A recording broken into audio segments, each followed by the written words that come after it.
हम इंसानों का अगर किसी जानवर के साथ सबसे गहरा और सबसे मजबूत रिश्ता है तो वो है डॉग्स के साथ का। हमारे जीवन में एक स्पेशल स्थान है और उनकी वफादारी की कहानियां हमारे बीच गहरे तरीके से समाई हुई हैं।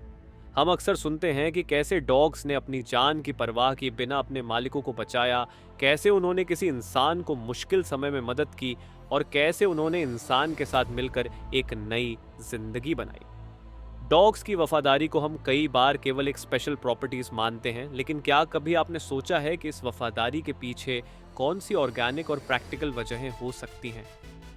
हमारे समाज में डॉग्स को इंसान का सबसे वफादार दोस्त माना जाता है, लेकिन क्या आपको लगता है कि ये सिर्फ एक आदत है या इसके पीछे कोई गहरी साइंटिफिक वजह है?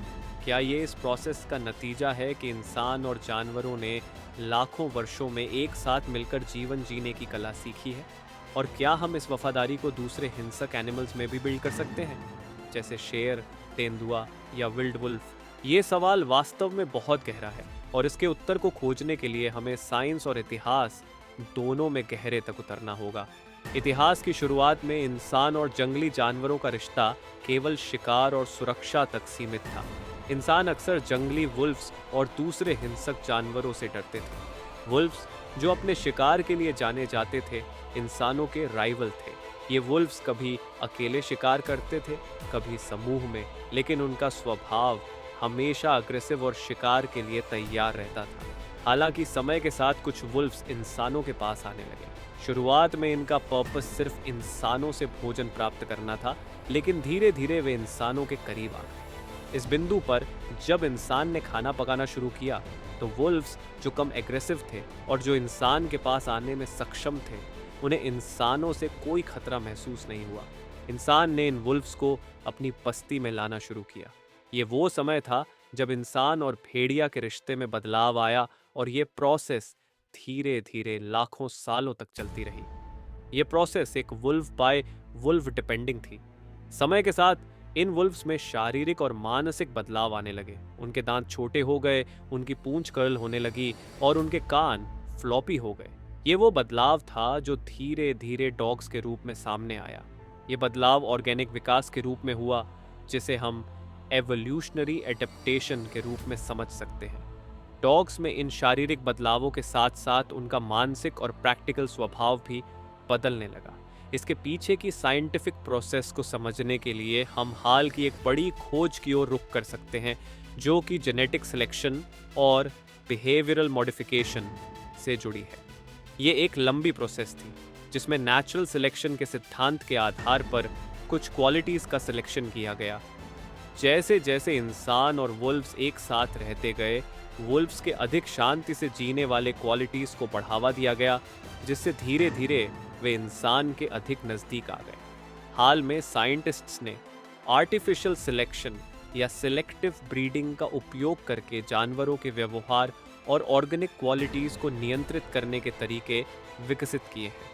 रूस में चल रहे एक फेमस एक्सपेरिमेंट्स, जिसे रूसी फॉक्स एक्सपेरिमेंट कहा जाता है, में साइंटिस्ट्स ने 1959 से फॉक्सेस, लोमड़ी की ब्रीडिंग शुरू की थी। इस प्रयोग में साइंटिस्ट्स उन फॉक्सेस को चुनते हैं जो इंसानों से डरते नहीं हैं और जिनमें अग्रेसिवनेस कम है।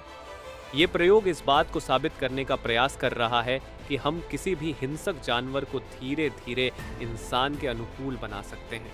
इस प्रयोग में ये देखा गया कि फॉक्सेस का व्यवहार धीरे धीरे बदलने लगा, उनकी अग्रेसिवनेस कम होने लगी और वे इंसान के साथ रहने लगे। इस प्रोसेस में एक जीन VMAT2 को मेन माना गया, जो कि जानवरों की अग्रेसिवनेस और उनके व्यवहार को प्रभावित करता है।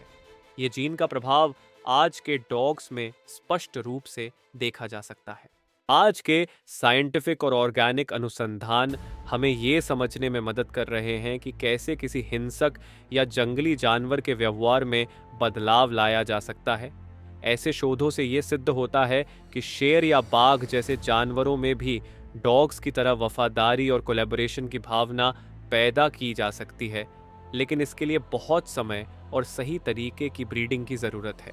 हाल में जीनोम संपादन, जीन एडिटिंग और क्रिस्पर तकनीक ने रिसर्चर्स को ये फैसिलिटी प्रदान की है कि वे किसी भी जानवर के जीनोम में बदलाव कर सकते हैं।